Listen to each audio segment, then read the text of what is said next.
El resurgimiento de la ideología nazi en Europa plantea un serio desafío para la comunidad europea y sus valores fundamentales. Pero que esta afirmación, el judío es el culpable. El judío es el culpable y la división azul luchó por ello. Son algunas de las proclamas antisemitas que se lanzaron durante una marcha neonazi en Madrid. El neonazismo es una ideología radical que promueve la supremacía blanca, el odio racial y la violencia hacia grupos minoritarios. A medida de que los grupos neonazis ganan fuerza y adeptos en diferentes países de Europa, se genera una preocupación creciente debido a los peligros que representa para la cohesión social, los derechos humanos y la estabilidad en la región. La promoción del neonazismo va en contra de los principios fundamentales de la democracia y la igualdad, y se requiere una respuesta decidida y unificada por parte de la comunidad europea para contrarrestar esta amenaza y preservar los valores de tolerancia, diversidad y respeto mutuo en Europa. Pero, ¿cuál es el origen del nazismo? Se cree que las condiciones impuestas a Alemania tras la Primera Guerra Mundial fueron el germen del nazismo. Sin embargo, existen otros muchos factores que cambiaron la historia. La aparición de un líder carismático y con una retórica convincente fueron esenciales para crear el esparcimiento del movimiento radical que marcaría el destino no solo de Alemania, sino de todo el mundo con el estallido de la Segunda Guerra Mundial. El nazismo fue una ideología nacionalista y supremacista que consideraba que debido a la supuesta superioridad de la raza aria, ésta tenía el derecho a gobernar sobre otras, y trataba a los judíos como una amenaza que debía exterminarse. A través de la propaganda, el partido logró consolidarse en tan solo 15 años como la base del Tercer Reich y una máquina del tiempo para Europa. Esta ideología de extrema derecha extendió el antisemitismo y la eugenesia, término acuñado por el naturalista británico Francis Galton poco después de la publicación del libro Origen de las especies, propuesto por su primo Charles Darwin. Con la convicción de que el talento, la habilidad, la inteligencia y otros factores corrían en las familias, Galton se dedicó a planear la aceleración de la evolución humana hacia la perfección. Entre ellas, la técnica de la eugenesia positiva buscaba conservar las características de los mejores elementos que conformaban la parte hegemónica de la sociedad. En todos los países en los que durante el siglo XX se llevó a cabo un movimiento eugenésico apoyado por el gobierno, la idea de eugenesia que predomina en este periodo es la denominada totalitaria, siendo el de la Alemania nazi el más poderoso y más cruel de todos. Las consecuencias del nazismo fueron profundas y tuvieron un impacto duradero en varios aspectos. En primer lugar, el Holocausto, el genocidio sistemático de millones de personas que dejó una cicatriz imborrable en la historia y conciencia colectiva, derivando posteriormente en la creación del Estado de Israel.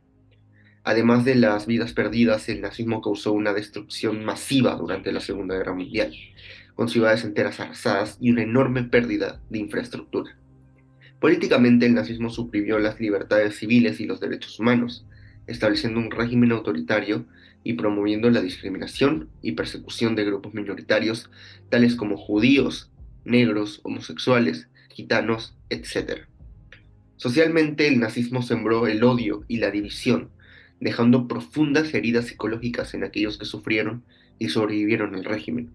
Históricamente, el nazismo ha servido como un recordatorio sombrío de los peligros del extremismo, la intolerancia y la supremacía racial. Es a través de la educación y la memoria histórica que se busca evitar la repetición de tales atrocidades y promover una sociedad basada en la igualdad, la tolerancia y el respeto mutuo. ¿Y qué es el neonazismo? El neonazismo es una corriente ideológica que surge como una forma contemporánea del nazismo.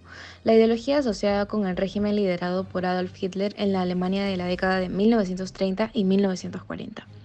Se caracteriza por mantener muchas de las mismas ideas y creencias del nazismo original, incluyendo el nacionalismo extremo, el racismo, la xenofobia y la supremacía blanca.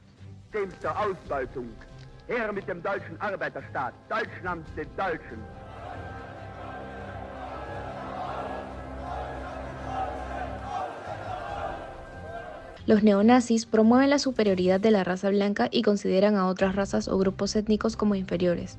Suelen oponerse a la inmigración y abogan por políticas de exclusión racial. También rechazan la igualdad de género y tienden a ser fuertemente antisemitas, propagando teorías conspirativas y odio a los judíos. Los neonazis también adoptan símbolos y estilos asociados con el nazismo original.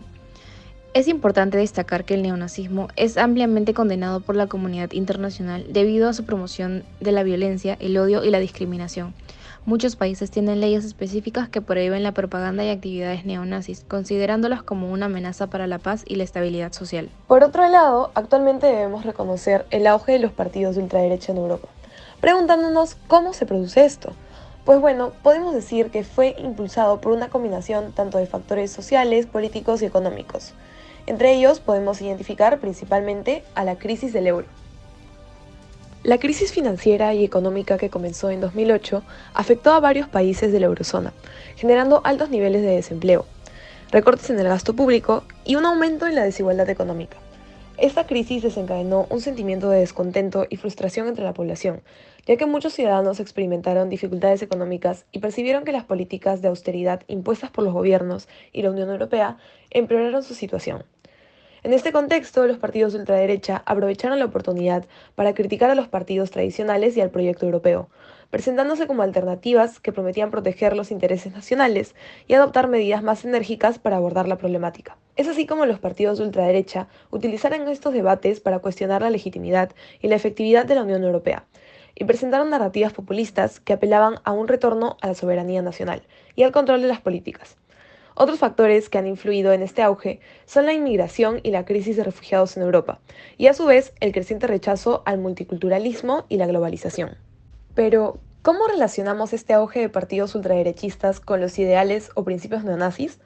A continuación, les mostraremos 3 países y más específicamente 3 partidos políticos ultraderechistas europeos que cuentan con la presencia de dichos ideales y que están obteniendo mayor impacto en Europa. Amanecer Dorado es un partido político griego fundado en 1985. A lo largo de los años, el partido ha sido asociado con el neonazismo y ha expresado ideales y puntos de vista extremistas, aunque es importante destacar que el partido ha tratado de distanciarse públicamente de esta etiqueta, negando ser neonazi y afirmando ser un partido político nacionalista y patriótico. Sin embargo, podemos rescatar entre sus acciones e ideales la defensa a ideologías racistas y xenófobas, promoviendo la superioridad de la raza griega y la exclusión de inmigrantes y minorías étnicas. La negación del Holocausto por parte de algunos miembros del partido, minimizando su importancia histórica.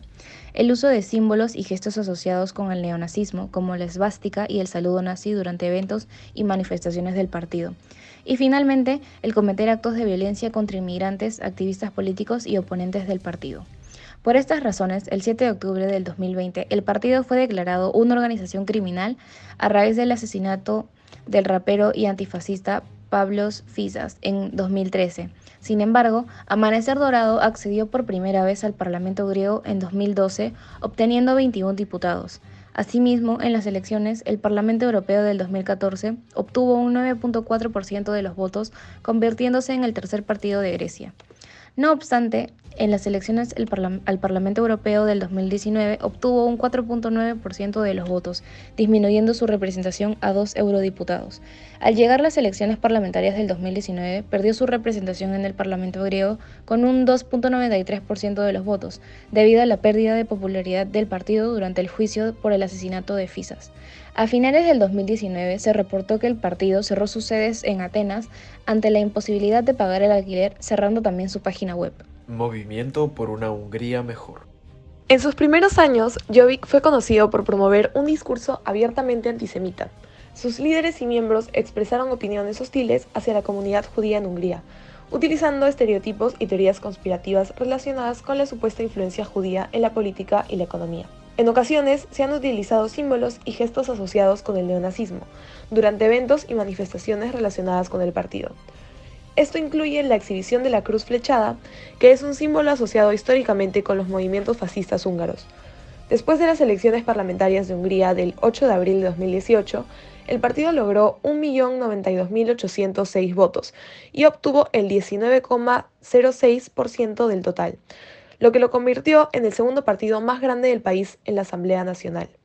En cuanto a su participación en el Parlamento Europeo, tanto en el 2009 como en el 2014 contaba con 3 escaños y aproximadamente un 17,7% de los votos. Pero estas cifras descendieron notablemente en el 2019, obteniendo solo un escaño y el 6,3% de votos. Agrupación Nacional. Hasta 2018, conocido como Frente Nacional, es un partido político francés considerado como de extrema derecha, aunque se declare de derecha moderada. Actualmente es presidido por Marine Le Pen y es reconocido por sus marcadas ideologías como el euroescepticismo, la antimigración, antiglobalización, entre otros. En los años 70, el Frente Nacional contaba con varios antiguos fascistas en su dirección. Jean-Marie Le Pen, padre de Marine y fundador del partido, designó secretario nacional del partido a Victor Barthélemy, antiguo miembro de la dirección del Partido Popular Francés, una organización pro-nazi. En las elecciones al Parlamento Europeo de 2014, el Frente Nacional se consagró como el primer partido de Francia al obtener el 25% de los votos y contar con 24 escaños. Para 2019 solo perdió un escaño y obtuvo el 23,3% de los votos. Es importante destacar que no todos los partidos ultraderecha en Europa tienen una conexión directa con el neonazismo, y hay diferencias significativas entre ellos en cuanto a términos de ideología y posturas políticas. Debemos tener en cuenta que el extremismo y el neonazismo son fenómenos complejos que no se limitan solo a los partidos políticos. También pueden existir grupos y movimientos neonazis fuera del ámbito político formal, tales como el Movimiento de Resistencia Nórdico, el cual fue fundado en 1997 y tiene presencia en los países nórdicos, principalmente en Suecia, Finlandia, Noruega y Dinamarca. Este aboga por la supremacía blanca, la segregación racial y la expulsión de los inmigrantes no blancos de los países nórdicos. Considera que los valores nórdicos y la cultura aria son superiores y busca preservarlos a través de métodos violentos y acciones políticas extremistas. La organización utiliza la propaganda, la intimidación y la violencia para promover su ideología. Realiza manifestaciones y actividades públicas provocando enfrentamientos con grupos antifascistas y autoridades. También ha sido vinculado a ataques físicos contra personas de grupos minoritarios y activistas políticos. Varios de sus miembros y líderes han sido arrestados y condenados por delitos relacionados con la incitación al odio, la violencia y el terrorismo. Entonces, ¿qué está haciendo la Unión Europea para enfrentar esto? No existe una ley específica aprobada y promovida por la Unión Europea que prohíba o regule el neonazismo en todos los países miembros de la Unión Europea de manera uniforme. Sin embargo, la Unión Europea ha tomado medidas para abordar el extremismo, la discriminación y el odio racial en Europa a través de diferentes iniciativas y marcos legales. En primer lugar, ha establecido directivas y marcos legales para combatir la discriminación y el odio racial, como la Directiva sobre Igualdad Racial y la Decisión Marco sobre el Racismo y la Xenofobia. Estas directivas establecen estándares mínimos que los países miembros deben cumplir para prevenir y sancionar delitos de odio y discriminación racial. También está el Programa de Seguridad Interior de la Unión Europea, que se asignan fondos y recursos para apoyar acciones de seguridad interior, incluida la lucha contra el extremismo violento y el terrorismo. Además, están las redes y agencias de la Unión Europea que están especializadas y trabajan en áreas relacionadas con la seguridad y la lucha contra el extremismo, como Europol, la Agencia de Derechos Fundamentales y la Red Europea de Prevención del Crimen. Estas agencias colaboran para intercambiar la información, coordinar esfuerzos y proporcionar orientación y apoyo a los países miembros. También está la cooperación internacional, conjuntamente con organismos internacionales como las Naciones Unidas o organizaciones no estatales como son las ONGs o las empresas privadas. También la promoción de la tolerancia e inclusión en cada uno de los estados. Incluyen campañas de sensibilización y programas educativos con financiamiento para proyectos comunitarios y la promoción de los derechos humanos. Es importante tener en cuenta que cada país de la Unión Europea tiene su propio marco legal y políticas para abordar el neonazismo y el extremismo de derecha. En general, la Unión Europea y sus países trabajan en conjunto para combatir el extremismo y la discriminación, aunque las medidas específicas pueden variar de un país a otro.